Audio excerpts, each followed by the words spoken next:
Pwede baba na kaunti yung mic. First day ng local campaign, ano pong nararamdaman niyo muna ngayon? Well, una, nagpapasalamat tayo sa Diyos. Konti kamainit lang. At siyempre kami ni Chi, excited kami sa malikot dahil for the past so many months, yung aming mga town hall, nagre-request talaga yung taong bayan na ikot kami sa kanilang Kalsada, Eskinita at Pamayanan. So this is the day, first day. We're very excited also and grateful sa aming mga supporters. Nagulat ako yung haba ng motorcade. Nandulo na sa kabilang kanto. Nakakatawa naman dahil kagabi nakita ninyo, nag-live ako, nanawagan na lang ako na kung sino gusto sumama sa motorcade ng Your Miss Joyce.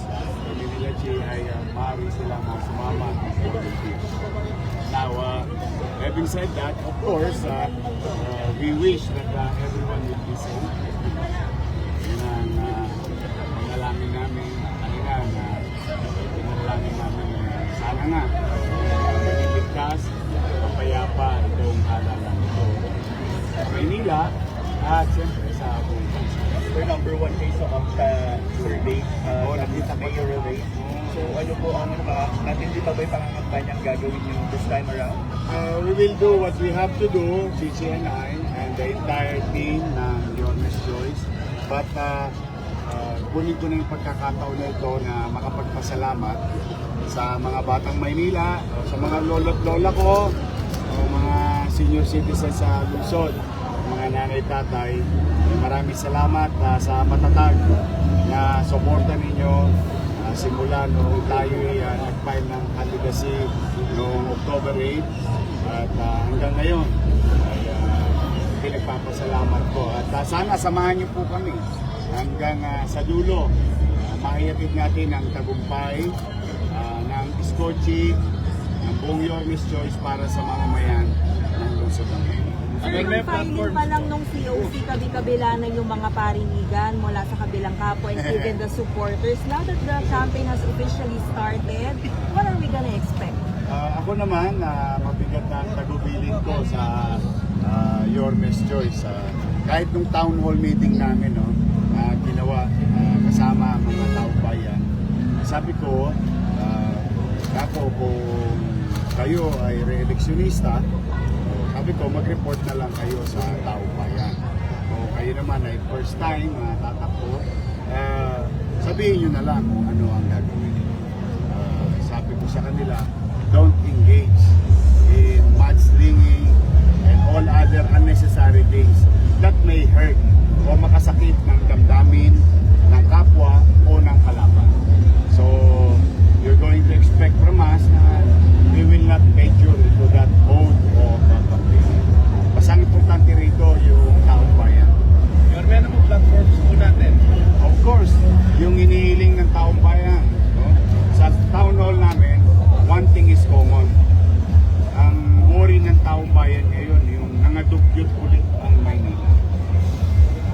In fact, makikita nyo kami, nadaanan ko na naman. Sabihin mo, pag alas 9 na ng umaga, ang basura nasa kalsada pa.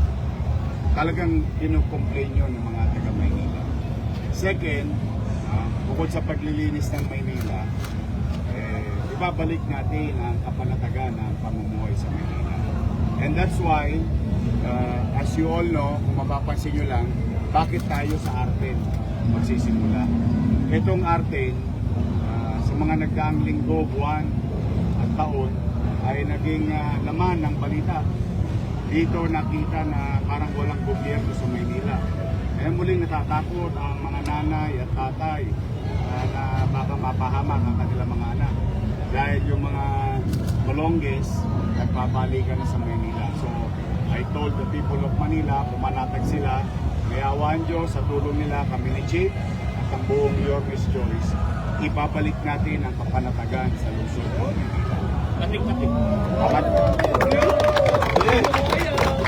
Pangatlo, kung ano yung mga nasimulan natin and ang pamahalang lungsod under our watch, Chichi and I, and your Miss Choice, magpapatuloy natin yung MBN, minimum basic needs. So kung ano yung nasimulan na natin, housing, education, healthcare, and jobs.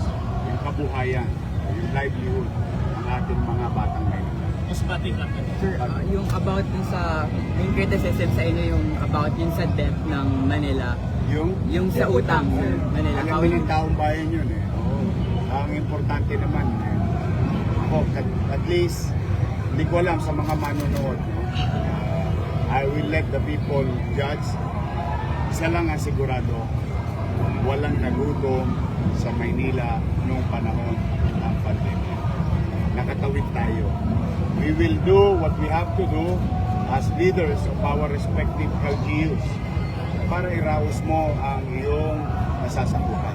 Tulad ng isang ama, isang ina sa tahanan, kapag nagigipit at ipagtataguyod nila ang kanilang pamilya, gagawin lahat ng isang magulang para mairaos ang kanyang pamilya.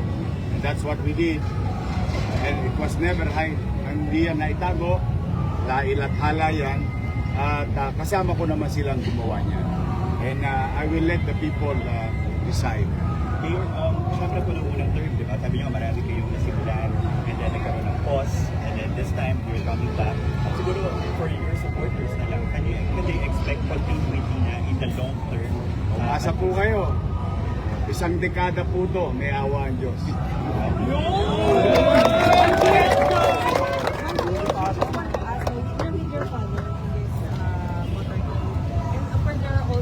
Usual criticisms kapag yung mga anak ng politiko na sila naman yung umatake. What do you offer me sa city of Manila? Well, given that I am the director of Bayan ng Manila for 40 years, regardless kung may posisyon o wala, we've been consistently pursuing lifelong training para sa mga Manila. And ika nga, sinabi nga ni Yorme kanina, kasama ng minimum basic needs ay babalik namin dito sa Maynila. Ako naman ang pumunta pagdating sa livelihood.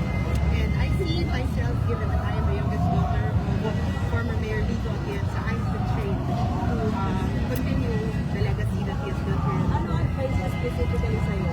Well, ang sabi niya is, if the people love you and trust you, you have to take care of them because that is vital. So, yun ang gagawin natin para doon.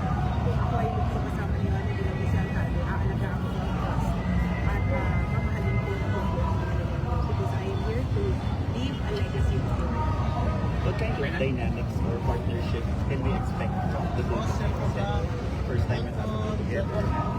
Well, yeah, as I mentioned earlier, given that si Yorme was focusing on basic needs, ang expertise natin is livelihood and employment.